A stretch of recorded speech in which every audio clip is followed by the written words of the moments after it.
আজ আমার মেয়ে আসছে আমার ছোট্ট দিদিভাইকে নিয়ে, তাই দিদিভাইয়ের পছন্দের রান্নাই আজ আজ করব। বানাবো ফ্রাইড রাইস আর চিকেন কষা। তোমাদের দাদু সকালেই মাংস এনে দিয়েছে। চলো এবার বাগান থেকে সবজি তুলে নেব।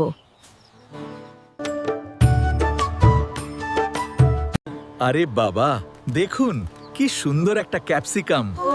খুব সুন্দর। আজ রান্নার সমস্ত সবজি বাগান থেকেই তুলে নিয়েছি। হ্যাঁ, সব আমাদের হাতে লাগানো গাছ থেকে। একেবারে। সবজিগুলো ভালো করে ধুয়ে নিচ্ছি, না হলে মাটি থেকে যেতে পারে।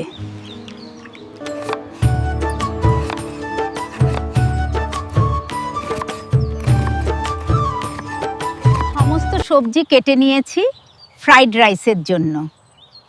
মাংস পরিষ্কার করে ধুয়ে নিয়েছি, এবার রান্নাটা বসিয়ে দিতে হবে। বেলা তো অনেক হলো। মাংসটা এবার পেঁয়াজ, আদা, রসুন বাটা, লঙ্কা বাটা, নুন, হলুদ, জিরে গুঁড়ো, ধনে গুঁড়ো ও সর্ষের তেল দিয়ে ভালো করে মেখে নেব। কষা বানানোর জন্য তেল গরম করে নিয়েছি। এবার ফোড়নে দেব শুকনো লঙ্কা, তেজপাতা, গোটা জিরে। এবার ম্যারিনেট করা মাংসটা দিয়ে নেড়ে ঢেকে ঢেকে রান্না করব।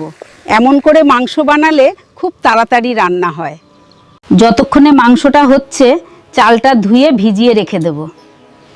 পেঁয়াজ রসুন সব গলে গিয়েছে, এবার দিয়ে দেবো অল্প টক দই। নামানোর আগে দিচ্ছি গরম মশলা আর ধনে পাতা। ও মা, আমার দিদুনের বাড়ি আর কত দূর? এই তো এসে পড়েছি, আর একটুখানি। দিদুন, দেখো আমি চলে এসেছি তোমার কাছে।